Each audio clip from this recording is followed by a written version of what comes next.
नमस्कार, मी अनिरुद्ध मराठे.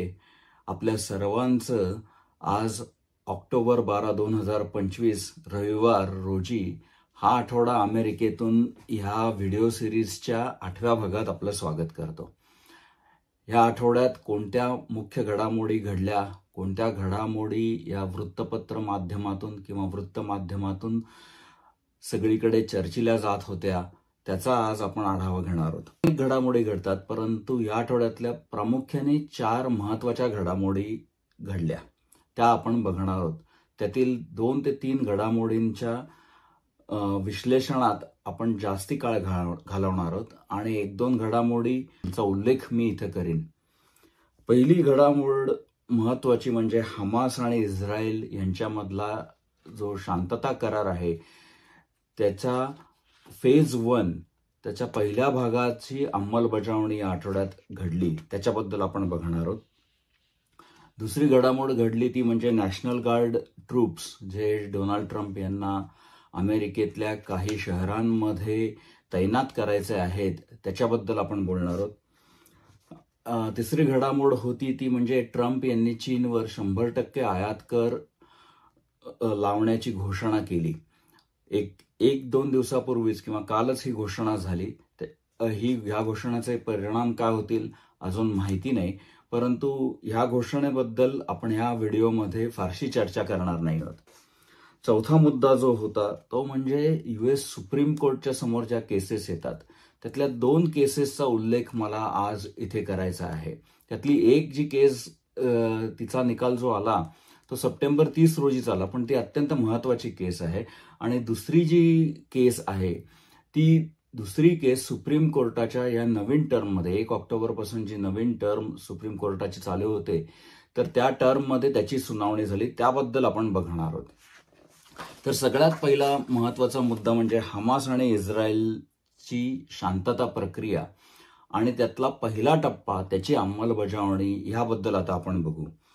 तर ऑक्टोबर 9 ऑक्टोबरला इस्रायलनी ह्या शांतता प्रक्रियेला मान्यता दिली. म्हणजे इस्रायलच्या कॅबिनेट मिनिस्टर्सनी या शांतता प्रक्रियांना मान्यता दिली. आणि ऑक्टोबर 10 ते 11 या दरम्यान IDF म्हणजे इस्रायली डिफेन्स फोर्सेस म्हणजे इस्रायलचं जे सैन्य आहे ते गाझामधून माघार घेऊ लागलं.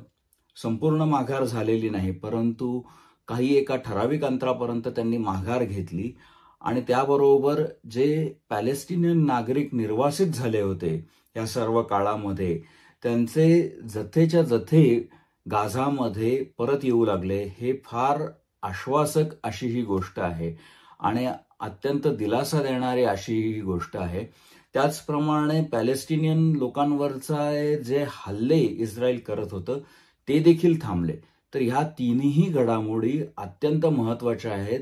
ह्या घडामोडी या आठवड्यामध्ये घडल्या. आणि हा मी व्हिडिओ करत असताना इस्रायल त्यांचे जे हॉस्टेजेस होते म्हणजे ओलीस जे हमासने डांबून ठेवलेले होते तर त्या ओलिसांची परत रवानगी इस्रायलमध्ये होण्याची प्रक्रिया चालू आहे. आता मी बोलतोय त्या क्षणी ही प्रक्रिया चालू आहे आणि सर्व टीव्हीच्या चॅनल्सवरती त्याच्या बातम्या दाखवल्या जात आहेत. तर ह्या 3 महत्त्वाच्या घटना इस्रायल आणि हमास यांच्या दरम्यानच्या शांतता प्रक्रियेतल्या घडल्या आणि ह्या अत्यंत दिलासा देणाऱ्या अशा घटना आहेत. ह्या घटनांच्या द्वारे काही एक कायमची शांतता निर्माण व्हावी अशी सगळ्यांची अपेक्षा आहे. परंतु हे सगळं घडलं कसं ह्याचा उलगडा थोडा हळूहळू या आठवड्यामध्ये व्हायला लागला. आपल्या लक्षात असेल की मागच्या आठवड्यात मी जो व्हिडिओ केला त्यामध्ये मी असं म्हणलं होतं की ट्रम्प यांनी जे 20 मुद्दे मांडले होते त्यामध्ये टोनी ब्लेअर यांचा उल्लेख होता. तर ते टोनी ब्लेअर इथे कुठे आले हा एक मला पडलेला प्रश्न होता. तर याचा थोडासा उलगडा देखील या आठवड्यात झाला आणि तो मी आपल्यासमोर मांडणार आहे. तर ही शांतता प्रक्रिया नक्की घडली कशी ते आपण थोडंसं बघू. तर या शांतता प्रक्रियेमध्ये 3 महत्त्वाचे खेळाडू किंवा 3 की प्लेयर्स आपण जसं म्हणतो ना इंग्लिशमध्ये, तर हे 3 महत्त्वाचे खेळाडू किंवा महत्त्वाच्या व्यक्ती या शांतता प्रक्रियेमध्ये होत्या. एक म्हणजे डोनाल्ड ट्रम्प, आपण मागच्या वेळेला पाहिलं, मी त्यांचं कौतुक देखील केलं. दुसरे म्हणजे स्टीव्ह विटकॉफ आणि तिसरे म्हणजे डोनाल्ड ट्रम्प यांचे जावई जेरेड कुशनर. ह्या तिघांच्या भूमिका अत्यंत महत्वाच्या ठरल्या असं ह्या आठवड्यात येणाऱ्या बातम्यांवरनं आपल्याला समजून येत आहे. तर आपण असं बघणार आहोत की हे स्टीव्ह विटकॉफ आहेत कोण. तर हे स्टीव्ह विटकॉफ हे एक अमेरिकन अब्जाधीश आहेत, ज्याला अमेरिकन बिलियनर असं आपण म्हणू. आणि ते रिअल इस्टेट अटर्नी म्हणजे जमिनीच्या देवाणघेवाण व्यवहारांमध्ये जे वकिलाची भूमिका करतात, तर असे ते होते. आणि रिअल इस्टेटमध्ये त्यांचा न्यूयॉर्कमध्ये खूप मोठा दबदबा होता आणि त्या व्यावसायिक संबंधातून त्यांचे ट्रम्प यांच्याशी संबंध जोडले गेले आणि ते ट्रम्प यांचे सपोर्टर आहेत. त्यांनी ट्रम्प यांच्या कॅम्पेन्सना, निवडणूक प्रचारांना खूप आर्थिक मदत केलेली आहे. आणि दुसरी महत्वाची गोष्ट म्हणजे ते ट्रम्प यांचे गोल्फ बडी आहेत. तुम्हाला आश्चर्य वाटेल, परंतु अमेरिका या देशात गोल्फ कोर्सेसवरती अनेक डील्स होतात. हे अगदी सत्य परिस्थिती आहे. तर त्यांचे गोल्फ बडी आहेत आणि ते वर्ल्ड लिबर्टी फायनान्शियल एक क्रिप्टोकरन्सीचं जे व्हेंचर आहे, ज्याच्यामध्ये डोनाल्ड ट्रम्प यांची फॅमिली इन्व्हॉल्ड आहे आणि स्टीव्ह विटकॉफ हे इन्व्हॉल्ड आहेत. तर त्याचे हे को फाउंडर असे हे स्टीव्ह विटकॉफ आहेत. या स्टीव्ह विटकॉफांबद्दल अजून एक महत्वाची गोष्ट आपण लक्षात घेतली पाहिजे की ट्रम्प ज्या वेळेला दुसऱ्यांदा अमेरिकेचे राष्ट्राध्यक्ष झाले, त्यावेळेला ट्रम्प यांनी स्टीव्ह विटकॉफ यांना मिडल ईस्ट पीस प्रोसेस म्हणजे मध्य पूर्व आशियातली शांतता प्रक्रिया ही पुढे नेण्यासाठी त्यांनी स्टीव्ह विटकॉफ यांना एक प्रतिनिधी, अमेरिकन राष्ट्राध्यक्षांचे प्रतिनिधी, स्पेशल काउन्सिलर अशा पोझिशनवरती त्यांनी नेमलं. आणि अमेरिकेचे जे परराष्ट्र मंत्री आहेत ते मार्को रुबियो. सर्वसाधारणपणे अशा शांतता प्रक्रिया ज्या असतात त्या अमेरिकेचे परराष्ट्र मंत्री हे त्याचं नेतृत्व करतात. म्हणजे मार्को रुबियो यांनी त्याचं नेतृत्व केलं पाहिजे. आणि सर्वसाधारणपणे जे करिअर ब्युरोक्रॅट्स किंवा करिअर डिप्लोमॅट्स असं आपण ज्यांना म्हणतो, म्हणजे ज्यांनी परराष्ट्र नीतीमध्ये खूप वेळ घालवलेला आहे, खूप काळ घालवलेला आहे, असे परराष्ट्र मंत्रालयातले अधिकारी, अशा लोकांच्या मार्फत ही प्रक्रिया खरं तर होत असते. परंतु डोनाल्ड ट्रम्प यांच्या काळात मात्र त्यांनी स्टीव्ह विटकॉफ ह्या त्यांच्या मित्राला त्यांनी मिडल ईस्ट पीस एन्वॉय असं नेमलं. आणि मार्को रुबियो हे जे अमेरिकेचे परराष्ट्र मंत्री आहेत ते ह्यामध्ये कुठेच दिसत नाहीत. म्हणजे मार्को रुबियोना साईडलाईनला टाकलेलं आहे असं मला तरी वाटतं. तर स्टीव्ह विटकॉफ आणि मिडल ईस्ट यांचा संबंध काय आहे हे देखील आपण बघू बरं का. तर स्टीव्ह विटकॉफ यांचे अनेक आर्थिक हितसंबंध आखाती देशांमध्ये गुंतलेले आहेत. आणि या आखाती देशांमध्ये विशेषतः इस्रायल आणि पॅलेस्टिनियन्स किंवा इस्रायल आणि पॅलेस्टिनियन्स यांच्यातली शांतता प्रक्रिया आणि 3 वर्षापूर्वी जो हमासने हल्ला केला त्यानंतर इस्रायल आणि हमास यांच्यामधली शांतता प्रक्रिया, या शांतता प्रक्रियांमध्ये आखातातले कोणते देश सहभागी होत होते, तर त्यामध्ये प्रामुख्याने कतार, युनायटेड अरब एमिरेट्स आणि सौदी अरेबिया हे 3 महत्वाचे देश या प्रक्रियांमध्ये सहभागी होत होते. आणि स्टीव्ह विटकॉफ यांचे आर्थिक आणि व्यावसायिक संबंध या तिन्ही देशांमध्ये गुंतलेले आहेत. आणि स्टीव्ह विटकॉफ यांचे जसे संबंध गुंतलेले आहेत तसेच डोनाल्ड ट्रम्प यांच्या कुटुंबियांचे देखील संबंध यांमध्ये गुंतलेले आहेत. हे अत्यंत वैशिष्ट्यपूर्ण आहे आणि लक्षात घेण्यासारखी गोष्ट आहे. तर स्टीव्ह विटकॉफ यांचे आर्थिक संबंध कसे यात गुंतलेले आहेत हे आपण बघूया. तर कतारमध्ये त्यांनी रिअल इस्टेट इन्व्हेस्टमेंट्स केल्या.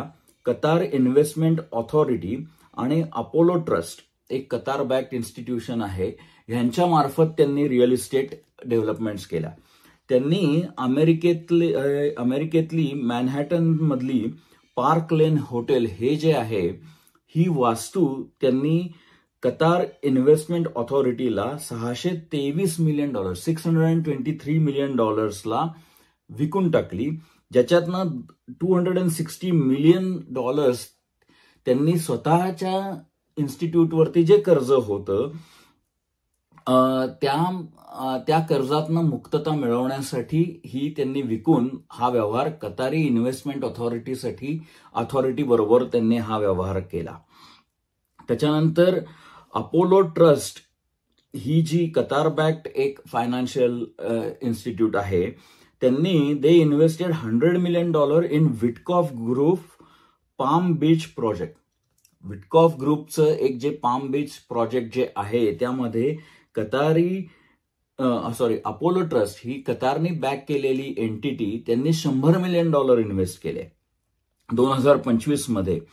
आणि अजून एक $100 मिलियन इन्व्हेस्ट केले. एकंदर $200 मिलियन इन्व्हेस्टमेंट त्यांनी ह्या विटकॉफ एंटरप्राइजमध्ये त्यांनी केलेली आहे.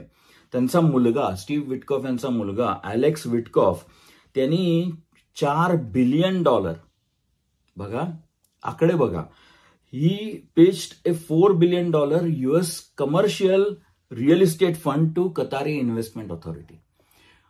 कमर्शियल रिअल इस्टेट म्हणजे अमेरिकेत जिथे आपण असं म्हणू हॉटेल आहे, मॉल आहे, प्लाझा आहे, अशी जी कमर्शियल रिअल इस्टेट आहे, तर त्यामध्ये इन्व्हेस्टमेंट करण्यासाठी किती इन्व्हेस्टमेंट $4 बिलियन इन्व्हेस्टमेंट करण्यासाठी त्यांनी कतारी इन्व्हेस्टमेंट अथॉरिटीकडे त्यांनी प्रपोजल मांडलं आणि त्याच्यामध्ये त्यांना अनेक $बिलियन म्हणजे त्यांना प्लेज म्हणजे कमिटमेंट देखील त्यांना मिळाली.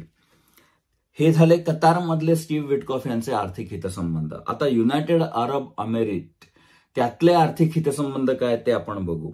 तर क्रिप्टोकरन्सी इन्व्हेस्टमेंट्स अँड रिअल इस्टेटमेंट stakes via Mubadala and MGX. MGX नावाचा एक UAEचा सॉव्हरीन फंड आहे. अनेक आखातातले देश हे सॉव्हरीन फंड ह्याद्वारे वेगवेगळ्या देशांमध्ये गुंतवणूक करत असतात. लक्षात ठेवा, जो श्रीमंत असतो तो कायम पैशानी पैसा कसा वाढेल याकडे लक्ष देत असतो. हे सगळे आखाती देश अत्यंत श्रीमंत आहेत पेट्रो डॉलरच्या आधारावर आणि त्यांना आपली इकॉनॉमी डायव्हर्सिफाय करायची आहे, तसेच आपल्या ऍसेट्स देखील डायव्हर्सिफाय करून जास्ती पैसा कमवायचा आहे. तर UAEचा सॉव्हरीन फंड आहे MGX. मुबाडाला हा अबुधाबी मधला एक फंड आहे. तर they invested $135 million in Park Lane hotel acquisition. म्हणजे जे पार्क लेन हॉटेलचा मगाशी जो संदर्भ आला त्यामध्ये ह्या मुबाडाला ह्या UAEच्या फंडनी $135 मिलियन इन्व्हेस्टमेंट केली. $2 बिलियन इन्व्हेस्टमेंट बाय MGX. आणि हा MGX कोण आहे या फंडचा मालक? तर it is overseen by Sheikh Tahnoun bin Zayed Al Nahyan. UAEची जी फॅमिली आहे त्यांच्या फॅमिलीमधला हा मनुष्य आहे. त्यांनी $2 बिलियन इन्व्हेस्टमेंट हे त्यांनी world liberty financial stable coin म्हणजे क्रिप्टोकरन्सीमध्ये त्यांनी इन्व्हेस्टमेंट केले. कुवेतमध्ये देखील ह्या स्टीव्ह विटकॉफ यांचे रिअल इस्टेटमध्ये आर्थिक हितसंबंध गुंतलेले आहेत. म्हणजे याचा अर्थ स्पष्ट आहे. याचा अर्थ काय स्पष्ट आहे? ही जी शांतता प्रक्रिया चालू झाली आणि हे हमास आणि इस्रायल यांच्यामधलं जे युद्ध होतं ते युद्ध आणि त्याद्वारे निर्माण झालेले अत्यंत भीषण मानवीय प्रश्न हे आखाती देशांना परवडणारे नाहीत. कारण तिथली जनता देखील त्याच्यावर त्यांचा रोष हा शिगेला पोहोचू शकतो. त्याच्यामुळे हे आखाती देशांना परवडणारे नाहीत. मग आखाती देशांना परवडणारे नाहीत मग अमेरिकेचं काय झालं? तर डोनाल्ड ट्रम्प यांचे मित्र, डोनाल्ड ट्रम्प यांचं कुटुंबीय यांच्या सर्वांचे आर्थिक संबंध यामध्ये आखाती देशांमध्ये गुंतलेले आहेत. आता आखाती देशांमध्ये अशांतता निर्माण झाली तर यांच्या आर्थिक संबंधांना धक्का पोचतो. मग काय करायला पाहिजे? तर हे युद्ध मिटवलं पाहिजे. इतका सरळ अर्थ या सर्व घटनांचा आहे. आणि डोनाल्ड ट्रम्प यांचे आर्थिक हितसंबंध कसे गुंतलेले आहेत तर ते आता आपण बघू. तर जेरेड कुशनर हे डोनाल्ड ट्रम्प यांचे जावई आहेत आणि ते डोनाल्ड ट्रम्प यांची जी पहिली कारकीर्द होती, पहिली टर्म जी होती राष्ट्राध्यक्षाची, त्यामध्ये ते पूर्णपणे अधिकृतरित्या सहभागी झाले होते as a counsellor to the president. परंतु दुसऱ्या टर्ममध्ये मात्र त्यांनी त्यातनं काढता पाय घेतला आणि ते पडद्याबाहेरचे पडद्यामागचे कलाकार असे ते झाले. आता जेरेड कुशनर यांची ह्या सर्वांमध्ये काय भूमिका आहे ते बघणं अत्यंत महत्वाचं आहे. आणि जेरेड कुशनर आणि पर्यायाने डोनाल्ड ट्रम्प यांचे आर्थिक संबंध आखातामध्ये कसे गुंतलेले आहेत हे देखील बघण्यासारखं आहे. तर जेरेड कुशनर यांनी हा जो 20 मुद्द्यांचा जो शांतता प्रस्ताव डोनाल्ड ट्रम्प यांनी मांडला, तर तो निर्माण करण्यामध्ये अत्यंत महत्वाची भूमिका बजावली. तर कुशनर यांनी विटकॉफ आणि टोनी ब्लेअर ह्यांच्याबरोबर संधान साधून हा 20 मुद्द्यांचा जो शांतता प्रस्ताव होता डोनाल्ड ट्रम्प यांनी मांडलेला, त्याची निर्मिती कुशनर यांनी विटकॉफ आणि टोनी ब्लेअर यांच्या समवेत केली. म्हणजे त्यांचा फार महत्वाची भूमिका त्यांची ह्या शांतता प्रक्रियेमध्ये आहे. आणि ही जी 20 मुद्द्यांची जी जो प्रस्ताव होता, हा प्रस्ताव त्यांनी रिजनल प्लेयर्स म्हणजे आखातातले देश आणि डोनाल्ड ट्रम्प यांना त्यांनी त्याचं सादरीकरण केलं. आणि he also urged Trump to prioritise the Gaza deal, warning it threatened Abraham Accord expression. म्हणजे अब्राहम अकॉर्ड ह्यामध्ये आत्ता जायची गरज नाही, आपण ते कालांतराने बघू. परंतु मुख्यतः अब्राहम अकॉर्ड याचा अर्थ इस्रायल ही ज्यूइश स्टेट आणि आखातातले देश ह्या मुस्लिम देश यांच्यामध्ये शांतता करार निर्माण करणं, जेणेकरून तो जो संपूर्ण भूप्रदेश आहे त्याच्यामध्ये शांतता प्रस्थापित होईल आणि त्याच्यामध्ये आर्थिक हितसंबंध गुंतवता येतील, पैशातनं पैसा कमवता येतील. हे त्याचं थोडक्यात स्वरूप आहे. त्याच्यानंतर जेरेड कुशनर यांनी ऑक्टोबर 2025 मध्ये ही जॉईंट विटकॉफ इन शर्म अल शेख, इजिप्त, इथे ते प्रत्यक्ष गेले विटकॉफ यांच्याबरोबर. आणि तिथे त्यांनी ही जी शांतता प्रक्रिया आहे ती हमासच्या गळी उतरवली पाहिजे असा दबाव कतार, इजिप्त या देशांवरती त्यांनी आणला. आणि त्याच्यानंतर जेरेड कुशनर यांनी इस्रायलच्या कॅबिनेटच्या समोर त्यांनी एक सादरीकरण दूरसंचार माध्यमांद्वारे सादरीकरण केलं ह्या फेज 1चं. तर ह्या सर्व बातम्यांच्या द्वारे आपल्याला असं दिसून येतं की जेरेड कुशनर आणि स्टीव्ह विटकॉफ यांची अत्यंत महत्वाची आणि मोलाची भूमिका या सर्व शांतता प्रक्रियेमध्ये होती. आणि त्याचप्रमाणे आपल्याला असंही लक्षात येतं की या शांतता प्रक्रियेमध्ये अमेरिकन परराष्ट्र मंत्री मार्को रुबियो यांचं योगदान काय होतं त्यावर एक प्रश्नचिन्ह निश्चितपणे निर्माण होतं. आता जेरेड कुशनर हे जे आहेत तर त्यांचे आर्थिक हितसंबंध कसे आखातामध्ये गुंतलेले आहेत ते आता आपण बघू. जेरेड कुशनर यांनी एक अफिनिटी पार्टनर्स नावाची एक प्रायव्हेट इक्विटी फर्म तयार केली. प्रायव्हेट इक्विटी फर्म याचा अर्थ असा असतो, तुमच्या माझ्यासारखे जे सामान्य लोक आहेत की नाही, तर ते आपण नॅशनल सेव्हिंग सर्टिफिकेटमध्ये गुंतवतो, LIC मध्ये पैसे गुंतवतो, फार फार तर काय शेअर बाजारात पैसे गुंतवतो. हे अब्जाधीश लोक असतात ते असं करत नाहीत. आणि अदानीच्या संदर्भात राजू परुळेकर यांनी या संदर्भात खूप रण माजवलेलं आहे. तर मी राजू परुळेकरांचे व्हिडिओज बघा की ज्यामध्ये त्यांनी अदानी आणि भारतातले राजकीय नेते यांचे आर्थिक हितसंबंध कसे गुंतलेले आहेत ते त्यांनी त्यामध्ये मांडलेले ते बघा. तर हे श्रीमंत लोक, अब्जाधीश लोक काय करतात, ते एकत्र आपला पैसा आणतात. सर्वसाधारणपणे 8 ते 10% रिटर्न ऑन इन्व्हेस्टमेंट हा प्रकार योग्य आहे आपल्या लोकांसाठी. परंतु श्रीमंत लोकांची भूक तेवढ्यानं भागत नाही. जे अब्जाधीश असतात त्यांना 15, 20, 30% रिटर्न लागतो. मग ते काय करतात, पैसा गोळा एकत्र करतात आणि एक प्रायव्हेट इक्विटी नावाची गोष्ट चालू करतात. आणि ती प्रायव्हेट इक्विटी फर्म जी आहे ती त्या पैशातनं अनेक गुंतवणुका करते किंवा मोडकळीस आलेले धंदे विकत घेते, त्यांना ऊर्जित अवस्थेमध्ये आणते आणि ते विकून त्याच्यातनं पैसा कमवते. ही सर्रास घडणारी घटना आहे. तर जेरेड कुशनर यांची एक स्वतःची प्रायव्हेट इक्विटी फर्म आहे अफिनिटी पार्टनर्स म्हणून. तर या अफिनिटी पार्टनर्सचे आर्थिक हितसंबंध काय आहेत ते आपण बघू. Saudi Arabia, $2 billion commitment from public investment fund to Affinity Partners. बघा, तुम्हाला प्रायव्हेट इक्विटी निर्माण करायची असेल ना, तर गुंतवणूकदार पहिल्यांदा आले पाहिजेत आणि त्याच्यामध्ये कॉन्फिडन्स म्हणजे विश्वास ही फार महत्वाची गोष्ट आहे. तर सौदी अरेबियानी $2 billion फंड ह्या अफिनिटी पार्टनर्सना द्यायचं कबूल केलेलं आहे.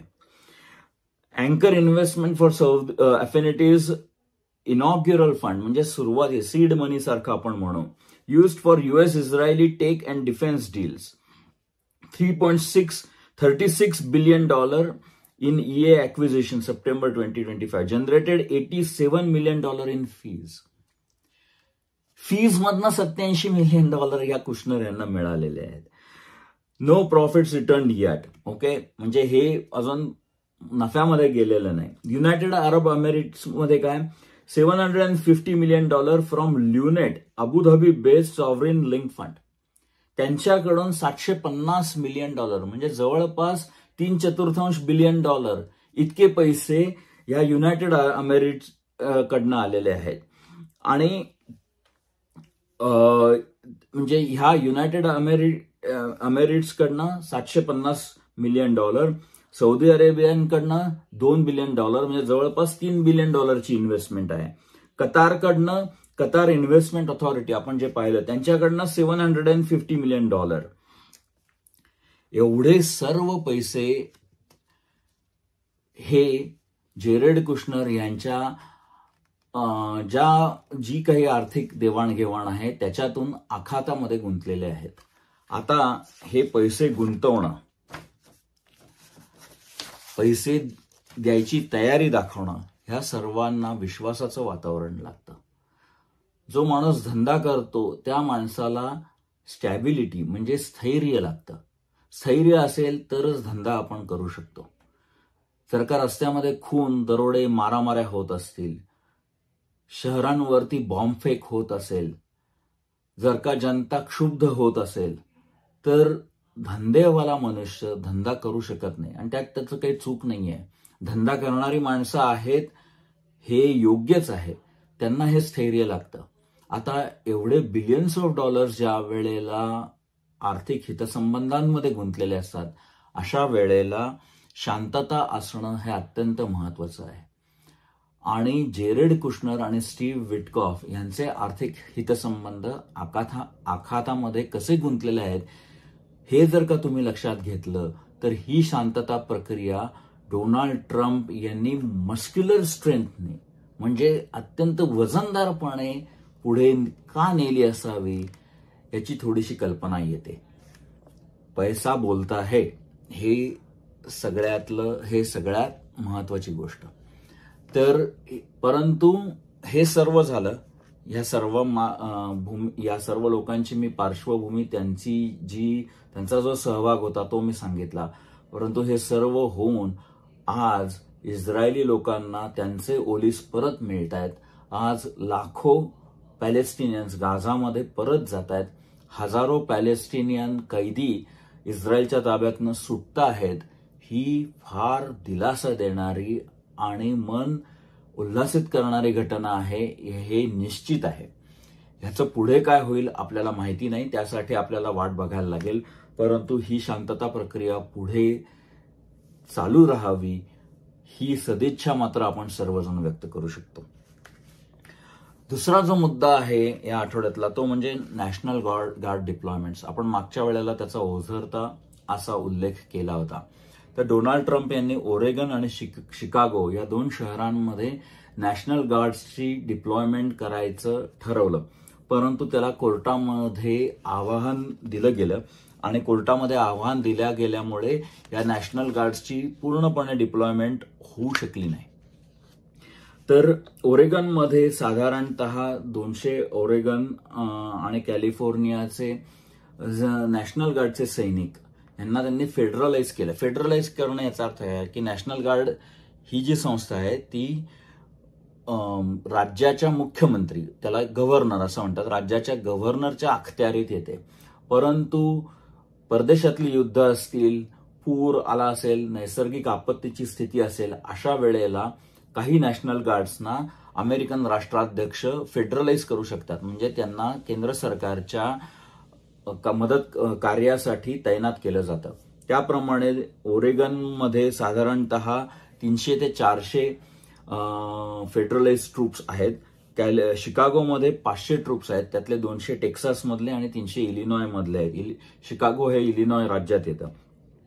तर हे सर्व फेडरलाइज केलेले आहेत. परंतु ह्यांची जी तैनात करायची जी घटना आहे ती मात्र कोर्टाने थांबवलेली आहे.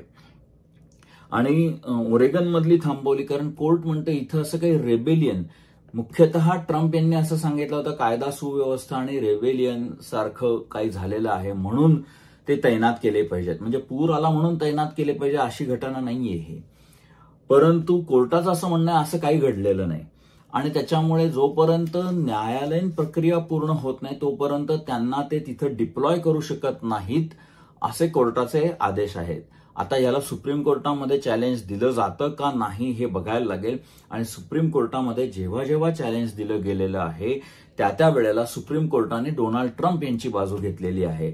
आणि एक हताश अशी परिस्थिती हे जी उच्च न्यायालय म्हणू किंवा फेडरल जी कोर्ट्स आहेत त्याला एक सर्वसाधारणपणे त्याचा इक्विव्हॅलंट म्हणजे उच्च न्यायालय वगैरे असं आपण म्हणू, हे सर्व हताश झालेले आहेत. कारण ते फक्त 9 जस्टिसेस आहेत सुप्रीम कोर्टामध्ये, त्यातले 6 कॉन्झर्वेटिव्ह आहेत. हे 6 लोकच फक्त ठरवत आहेत की काय पुढे होईल ते. आणि अशा परिस्थितीमध्ये मग हे appeals court, US district court, appeal courts यांची भूमिका राहते काय? जर का तुम्ही प्रत्येक निर्णय स्थगितच करणार असाल आणि डोनाल्ड ट्रम्प यांना काहीही करू देणार असाल, जोपर्यंत संपूर्ण प्रक्रिया सुप्रीम कोर्टामध्ये पूर्ण होत नाही तोपर्यंत हे जर का होणार असेल तर ह्या न्यायालयांचं federal court, federal district court आणि फेडरल अपील्स कोर्ट यांची भूमिका काय राहिली हा एक मोठा प्रश्न अमेरिकेमध्ये निर्माण झालेला आहे. तर ही जी ट्रूप्सची डिप्लॉयमेंट आहे ती सध्या तरी स्थगित केलेली आहे. पुढे काय होतं ते आपण बघू. यानंतर मला तुम्हाला 2 महत्वाच्या कोर्ट केसेस तुम्हाला सांगायच्या आहेत. एक जी केस आहे ती फ्रीडम ऑफ स्पीच ह्याबद्दल आहे. सध्या महाराष्ट्रामध्ये मनाचे श्लोक या सिनेमावरनं गदारोळ चाललेला आहे. अत्यंत घृणास्पद प्रकार आहेत हे. परंतु आणि स्वातंत्र्यावर हल्ला करणारे हे प्रकार चालू आहेत. आणि म्हणून सप्टेंबर 30 रोजी एक फेडरल कोर्टाने एक निर्णय दिला. ती केस काय होती आणि तो निर्णय काय होता हे आपण बघणार आहोत की अमेरिकेत काय चालतं हे थोडंसं बघूया आपण. ते एक American association of university professors AAUP या केसचं नाव आहे AAUP व्हर्सेस रुबियो. म्हणजे तुम्हाला जर का सर्च करायचं असेल, तुम्हाला जर का यामध्ये अधिक संशोधन करायचं असेल तर तुम्ही AAUP व्हर्सेस रुबियो असं गुगलमध्ये टाका. खूप माहिती तुम्हाला मिळेल. प्रत्यक्ष जजचं जो डिसिजन आहे, जो निर्णय आहे त्याची देखील तुम्हाला प्रत PDF मध्ये उपलब्ध होऊ शकेल. तर या केसची पार्श्वभूमी काय तर प्लेंटिफ म्हणजे जो तक्रारदार आहे तो the national AAUP along with chapters from Harvard, Rutgers, New York university and Middle East studies association हे सर्व युनिव्हर्सिटीजना रिप्रेझेंट करतात. They represented thousands of faculties and students. आणि त्यांची तक्रार काय होती तर त्यांची तक्रार अशी होती की या ट्रम्प ऍडमिनिस्ट्रेशननी अनेक लोकांचे व्हिसाज हे रिव्होक केले, व्हिसाज काढून घेतले. का तर त्यांनी फक्त पॅलेस्टिनियनना सपोर्ट केला म्हणून. पॅलेस्टिनियनच्या समर्थनार्थ युनिव्हर्सिटीमध्ये निदर्शनं केली म्हणून. सरकार विरोधात निदर्शन करणं हा फ्री स्पीच आहे. आणि केवळ एखाद्या व्यक्तीने सरकार विरोधी निदर्शनं केली म्हणून त्याचा व्हिसा रिजेक्ट करणं हे फ्री स्पीचचं उल्लंघन आहे असं AAUPचं म्हणणं आहे. आणि म्हणून त्यांनी ही केस केली. आणि त्यामध्ये त्यांनी 2 उदाहरणं दिली होती. Columbia University student Mahmoud Khalil आणि Tufts University student Rumeysa Ozturk, ह्या 2 विद्यार्थ्यांची उदाहरणं दिली होती. हे विद्यार्थी अमेरिकन नागरिक नाहीत, परंतु प्लेंटिफचं, तक्रारदाराचं असं म्हणणं आहे, अमेरिकन नागरिक असो नसो, American constitution freedom of speech आणि फ्रीडम ऑफ एक्सप्रेशन हे गॅरंटीड आहे कॉन्स्टिट्यूशनमध्ये आणि ते त्यांना देखील लागू आहे. त्याच्यामुळे केवळ ते पॅलेस्टिनियन लोकांच्या बाजूने बोलले म्हणून तुम्ही त्यांचा व्हिसा रिजेक्ट करू शकत नाही, असं त्यांनी म्हटलं. आणि ह्यावर जज यंग म्हणून आहेत, ही सगळी जी सुनावणी झाली ते US डिस्ट्रिक्ट जज William Young in the US district court for the district of Massachusetts. District of मॅसेच्युसेट्सच्या साठी जे US फेडरल डिस्ट्रिक्ट कोर्ट आहे त्यातले हे विल्यम यंग यांच्या समोर ही सुनावणी झाली आणि त्यांनी 30 सप्टेंबरला त्याचा न्याय दिला. आणि त्यामध्ये त्यांनी 161 पानांचा निकाल दिलेला आहे. 161 पानांचा तो निकाल आहे आणि त्यामध्ये त्यांनी फार सुरेख हा निर्णय आहे, फार दिलासा देणारा हा निर्णय आहे. आणि in the landmark 161 page opinion जज यंग रूल्ड अनइक्विव्होकली, कोणतीही द्विविधा परिस्थिती न ठेवता unequivocally in favour of the plaintiffs, तक्रारदारांच्या बाजूने त्यांनी निर्णय दिला. Declaring the administration practices are unconstitutional, घटनाविरोधी ह्या सर्व भूमिका आहेत ट्रम्प यांच्या सरकारच्या. First amendment applies to non citizens, अत्यंत महत्वाचा निर्णय हा आहे. The court held that the first amendment text, त्याचं टेक्स्ट त्यांनी सांगितलं, Congress shall make no law abridging the freedom of speech does not distinguish between citizens and non citizens. लक्षात घ्या, कॉन्स्टिट्यूशन मधली first amendment it does not distinguish between citizens and non citizens. Non-citizens present in the United States have the same free speech rights as citizens and the government cannot punish or deport them for political expression. इतकी आनंददायी घटना होती खरं ही, माझं राहून गेलं, पण आजच्या व्हिडिओमध्ये मात्र मी घ्यायचं ठरवलं कारण भारतामध्ये जे हिंदुत्ववाद्यांचे चाळे चाललेले आहेत त्याला प्रतिबंध भारतीय लोकांनी करायला पाहिजे. परंतु त्या विषयामध्ये मी आता जात नाही कारण धैर्य लागतं एक थोडंसं. असो, Young emphasised no law means no law. First amendment मध्ये हे एक्सप्रेशन आलेलं आहे, नो लॉ. तर जज यांनी इन्सिस्ट केलं no law means no law. He rejected the government's argument that immigration authority overrides constitutional प्रोटेक्शन्स.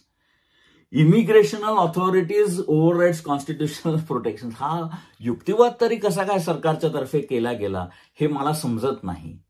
हे खरंच मला समजत नाही की immigration authorities overrides constitutional प्रोटेक्शन्स. Constitutional प्रोटेक्शन्स भारतामध्ये जो मूळ गाभा संसदेचा असं सांगितलं जातं तो तुम्ही लक्षात घ्या. पण इथे संपूर्णच कॉन्स्टिट्यूशन, त्या कोणतीही authority doesn't override US constitution. Calling an invidious distinction unsupported by history or president. फार सुरेख त्यांनी हे हा निर्णय दिला आणि त्याचा रिलीफ असा असेल तर ही हॅज पुट इंजंक्शन, म्हणजे मनाई केलेली आहे, बंदी केलेली आहे की केवळ तुम्ही पॅलेस्टिनियन लोकांच्या बाजूने निदर्शनं केलीत तर तुमचा व्हिसा रिव्होक होऊ शकतो. ही निदर्शनं केलेली आहेत.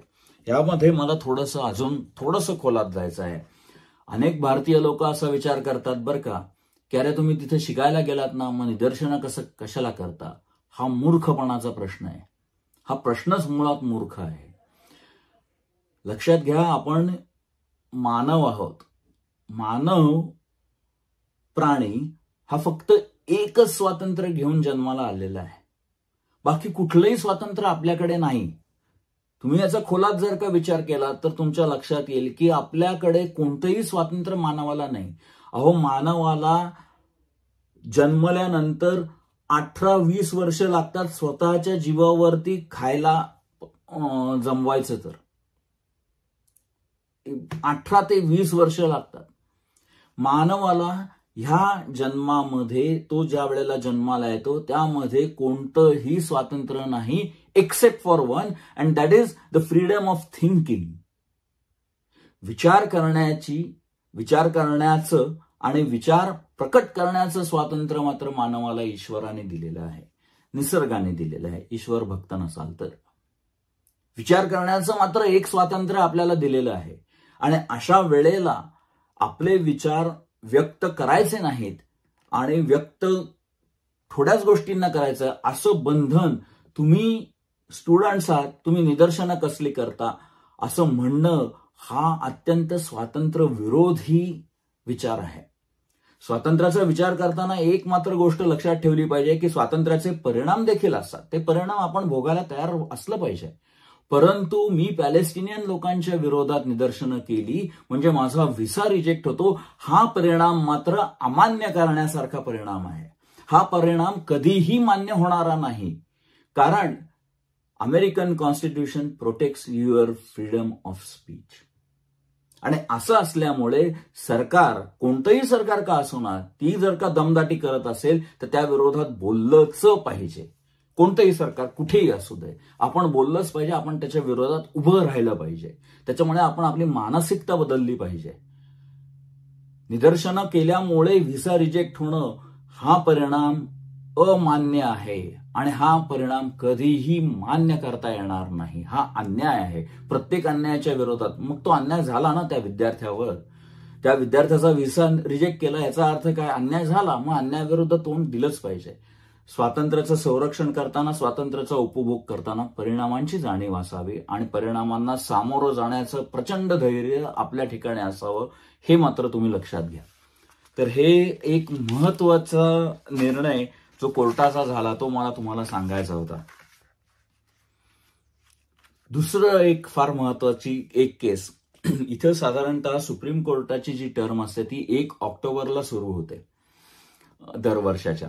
आणि त्याची प्रक्रिया अशी आहे की टर्म सुरू झाली की सर्व सुनावण्या होतात खटल्यांच्या, आणि सर्व सुनावण्या झाल्यात की मग नंतर पुढच्या वर्षी याचे निर्णय यायला लागतात.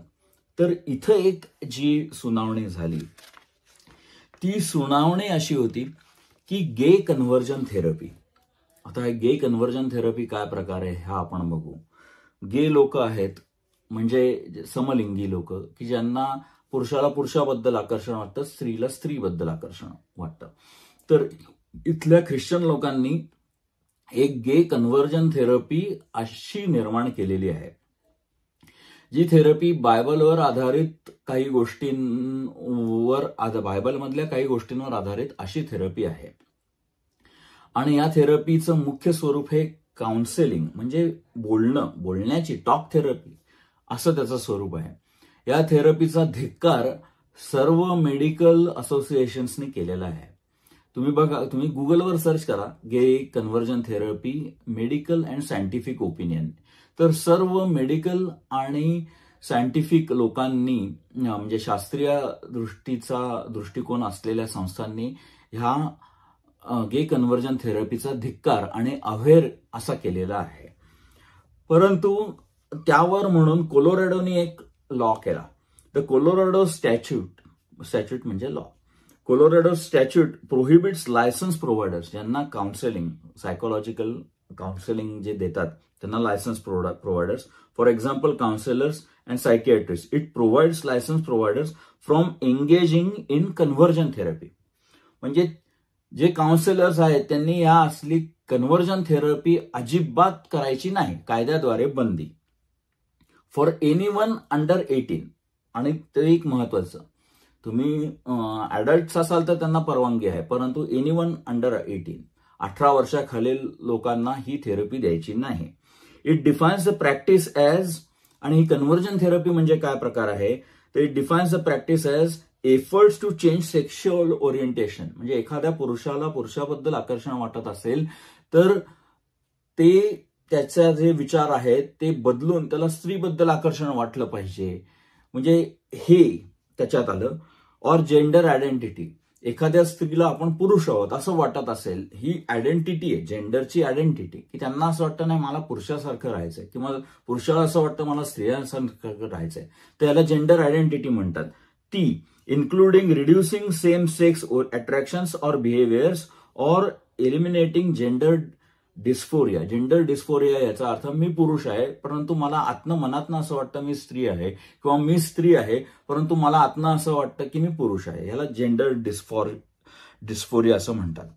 आणि हे बदलण्याचे कोणतेही प्रयत्न करायचे नाहीत 18 वर्षांच्या मुलांवरती, असं त्यांनी सांगितलं.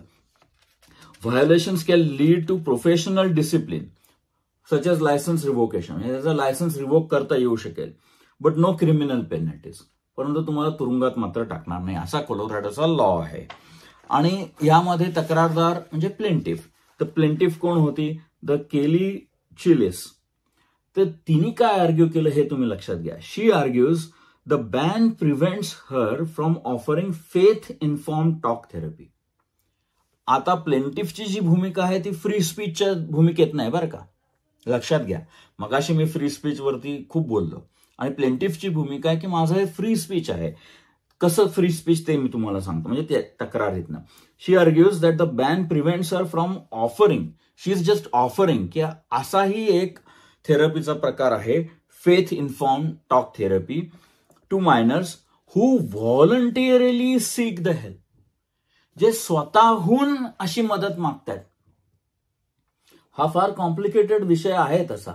म्हणजे 18 वर्षाखालील म्हणजे जे सज्ञान नाही असं मूल आहे, अशी एक व्यक्ती आहे की जिला प्रश्न पडलेत स्वतःच्या आयडेंटिटीबद्दल, स्वतःच्या अस्तित्वाबद्दल, त्याच्यानंतर मला कोणाबद्दल आकर्षण वाटतं त्याबद्दल प्रश्न पडलेले आहेत. आणि अशी व्यक्ती जर का व्हॉलंटरीली आपणहून जर का म्हणत असेल की यामध्ये माझा धर्म काय सांगतो किंवा असं काही आहे का, तर असं तुम्ही मला काही सांगू शकाल का, असं त्याचा अर्थ इंटरप्रिट केला जाऊ शकतो.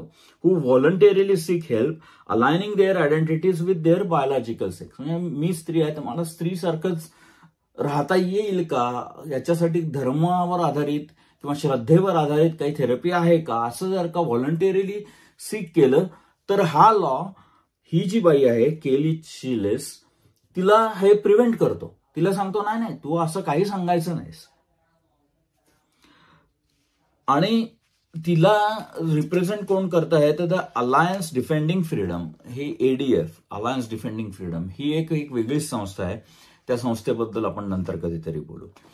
तर ह्यावरती हे सुप्रीम कोर्टात आता आलं, पण लोअर कोर्टाने काय निर्णय दिले तर the lower courts a federal district court upheld the ban. त्यांनी हा बॅन कायदेशीर आहे असं सांगितलं आणि म्हणूनच ती प्लेंटिफ सुप्रीम कोर्टात गेली. पण त्यांनी काय सांगितलं, viewing it as A regulation of professional conduct.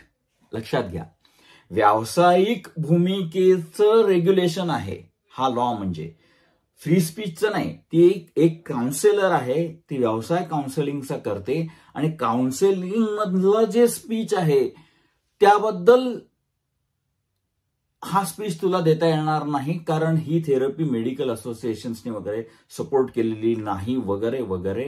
म्हणून तुझं प्रोफेशनल स्पीच जो आहे त्यावर आम्ही रिस्ट्रिक्शन आणू शकतो, सरकार रिस्ट्रिक्शन आणू शकतं. आणि असं असल्यामुळे, कारण तुम्ही थेरपी देताय ना, आता थेरपी देताना तुम्ही भलतंच काहीतरी कसं काय सांगू शकता, अशी थोडक्यात भूमिका. आणि त्याच्यामुळे हा प्रोफेशनल स्पीच आहे, हा काही पर्सनल फ्रीडम ऑफ स्पीच नाही, अशी भूमिका घेतली. आणि it is the lowest bar for such cases. म्हणजे फ्रीडम ऑफ स्पीच मध्ये असं कोणी सिद्ध करू शकलं, म्हणजे उद्या एखादा तुम्हाला डॉक्टर सांगायला आला की अरे तुला कॅन्सर झाला ना, मी एक काढा देतो, तो काढा पी, तुझा कॅन्सर बरा होईल. तर हे कायदेशीर आहे का हो?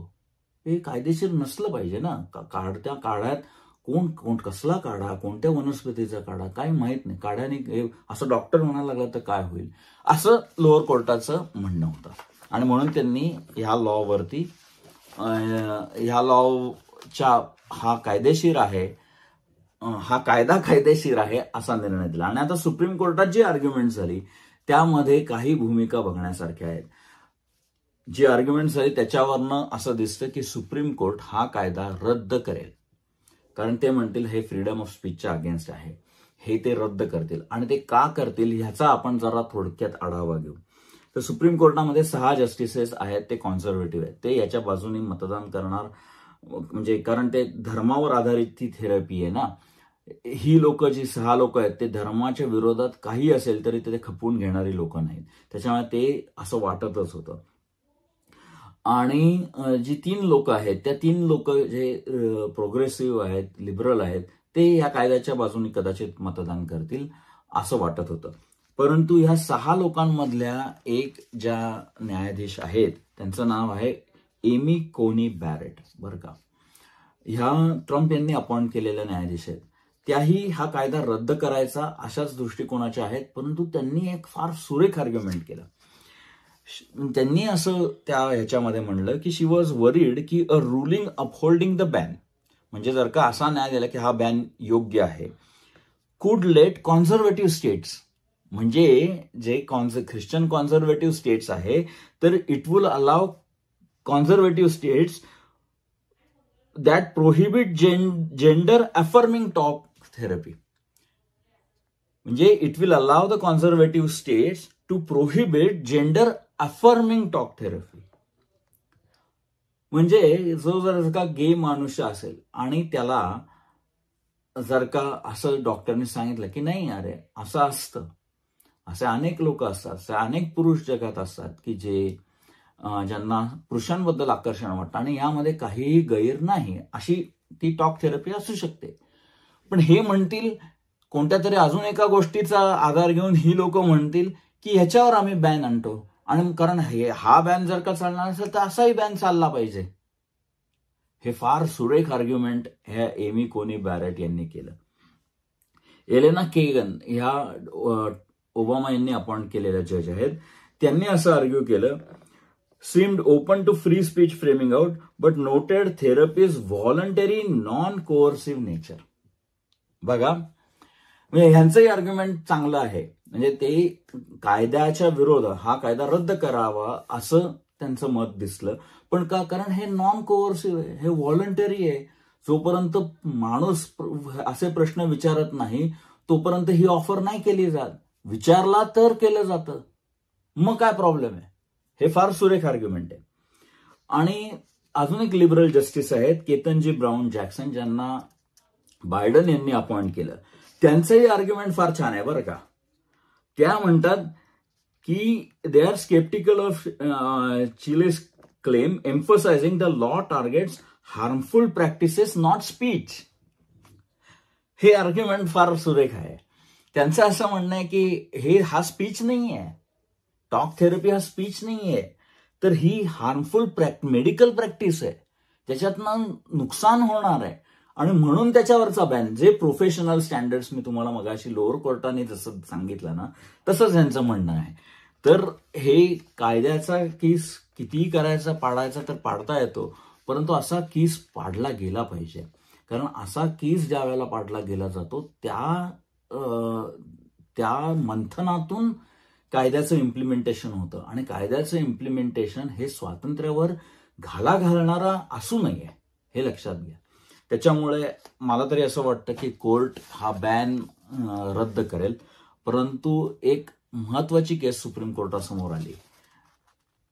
तर ह्या सर्व घडामोडी या आठवड्यामध्ये घडल्या, आणि दरवेळेप्रमाणे आपण या व्हिडिओची सांगता करणार आहोत ती एक कविता वाचून.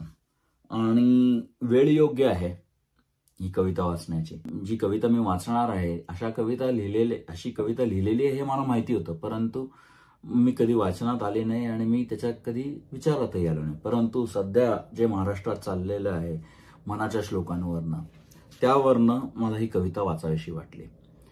ही कविता लिहिली आहे मंगेश पाडगावकर यांनी, आणि त्यांचं मला वाटतं, म्हणजे मला जे मिळालं ते मी वाचतो. त्याच्यामुळे मी मूळ ग्रंथ पाहिलेला नाही, किंवा मूळ कविता म्हणजे तो पुस्तक असेल तर ते मी पाहिले नाही. पण त्यातलं जे पहिले 12 श्लोक आहेत त्यांचे उदासबोधातले, उदासबोध असं मंगेश पाडगावकरांनी दासबोध हे हाती घेतलं आणि त्यावर त्यांनी उदासबोध असं लिहिलं.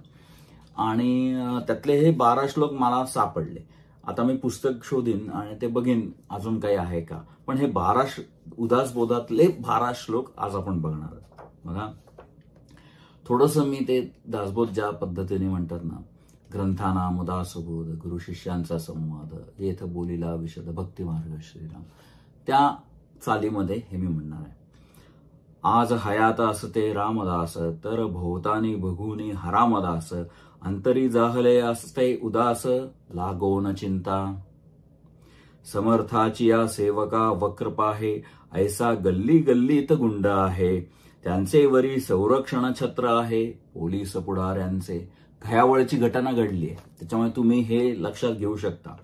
समर्थाची या सेवका वक्र पाहे, ऐसा गल्ली गल्लीत गुंड आहे. त्यांचे वरी संरक्षण छत्र आहे, पोलीस पुढाऱ्यांचे. या सत्याचा लागता शोध, कुठून सुचला असता दासबोध. लिहिला असता उदासबोध श्री समर्थांनी. भ्रष्टाचारे पोखरला देश अदानी, दीन जनांसी अपार क्लेश. दुर्जना यश सज्जना अपेश सर्वत्र दिसे. नीतीचा डोळा काणा, प्रत्येक माणूस दीनवाणा.